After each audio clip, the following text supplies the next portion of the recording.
Thank you so much যে আমার প্রথম ছবি বাংলাদেশের এই প্রথম ছবিটা আমি এরকম বড় একটা গুরু দায়িত্ব নিয়ে নেমেছি আর আশা করি আপনাদের সবাইকে আমি নিরাশ করব। কলকাতার জনপ্রিয় পাখি থেকে গুলশানের চামেলি, এই অনুভূতিটা কেমন এবং বাংলাদেশে এসে আপনার যে এত ফ্যান ফলোয়ার এটা দেখে আপনার অনুভূতি?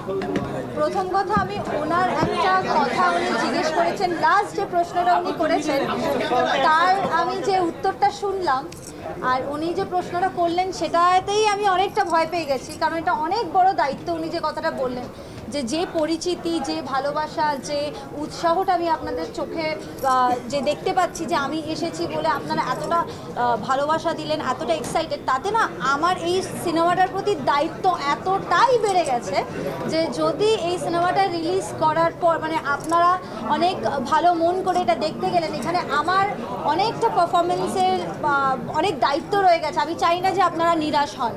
তো সেই দিক থেকে এটা বলবো যে এটা আমার অনেক বড় দায়িত্ব। তো আমার খুব ভালো লাগছে যে আপনাদের এতটা মানে আস্থা আছে আমার ওপর, যে এত এত সুন্দর সুন্দর কথা বলে যে আমার এখানে এত ইন্ট্রোডাকশন হলো, এত ভালোবাসা পেলাম, নিয়ে এত কথা বললেন যে মানে এই ভরসা করে যে আমাকে এত, গুলশানের চামেলির চরিত্রটা অনেকটা কঠিন, ঠিক আছে, কারণ আমি এরকম ধরনের কাজ করিনি বা এই যেরকমভাবে চরিত্রটাকে এক্সিকিউট করা হচ্ছে মানে ভালো আর খারাপের মাঝখানে খুব সূক্ষ্ম লাইন আছে। সো সেইটা এই দিক থেকে ওদিক হলেও অনেক কিছু হয়ে যেতে পারে। সো সেই দিক থেকে গল্প বলাটাও চেঞ্জ হয়ে যেতে পারে। তো আমি বলবো এটা অনেক বড় দায়িত্ব আমার কাছে।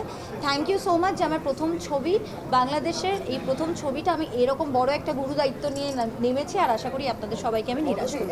আমি শুরু থেকে হয়তো মানে একটু যখনই আমার কাছে কোনো গল্প আসে আমি সবার আগে পরিচালককে জিজ্ঞেস করি যে আমার করার কি আছে, মানে আমার রোলটায় কতটা কি আছে। সো সেইটা আমার একটা ইন্টারেস্ট। তো সেই জায়গা থেকে দাঁড়িয়ে ভগবানের আশীর্বাদে আমি কখনো এরকম হয়নি যে বাধ্য হয়ে কিছু বা কোনো একটা চরিত্র পছন্দ হচ্ছে না সেই দিকে যেতে হচ্ছে বা এরকম কিছু। সো আমি এটা বলবো আমার চরিত্র যেগুলো বাঁচি সেখানে আমি অনেক কিছু করার থাকলে বাঁচি। তো আমি আলাদা করে বলবো না যে আমি খুব স্ট্র্যাটেজি করে চলেছি। তো সেই সুবাদে কি হয়েছে, এতগুলো বছর ধরে অভিনয় করছি তো মানে 15-17 বছর আমার হয়ে গেছে।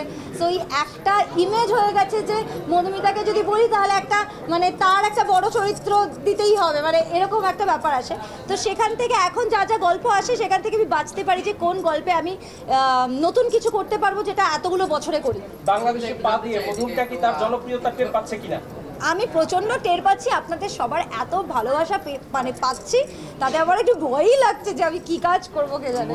না অ্যাজ সাচ ওরকম কথা নেই, কারণ দেখুন টেলিভিশন বা অডিও ভিজুয়াল যেটা সেটা সব জায়গায় মানে ব্যাপারটা একই, ঠিক আছে। এবারে আমরা মানুষ ডেডিকেটেড ওয়েতে আমরা কাজ করছি, সবাই মিলে মন দিয়ে কাজটা করলে সেটা ভালো হবে। সেটা এই দিকের সেট আপ হোক ওই দিকের সেট আপ হোক, আমি সাউথ ইন্ডিয়াতেও কাজ করেছি, তো বাইরে সব জায়গায় সবাই মন দিয়ে কাজ করলে সেট আপটা একই রকম হয়ে যায় 1-2 দিন পর। তো আমি সেটা নিয়ে আমি খুব একটা ঘাবড়ে নেই, কারণ সবাই প্রচণ্ড সিরিয়াস। আর আজকে এখানে এসে দেখতে পাচ্ছি যে সবাই এই ছবিটাতে কতটা মন দিয়েছে, মানে আমি সব অ্যাক্টার্সদের সঙ্গে কথা হয়েছে, মানে আমাদের পরিচালক প্রযোজক সবাই প্রচণ্ডভাবে উৎসাহী এই ছবিটাকে নিয়ে। তো এইটা আমার মনে হচ্ছে যে আমার জন্য খুব ভালো একটা ডিসিশন হয়েছে যে আমি এই চরিত্রটা করছি। তো আপনাদের বাস সবার আশীর্বাদ, আর কিছুই না।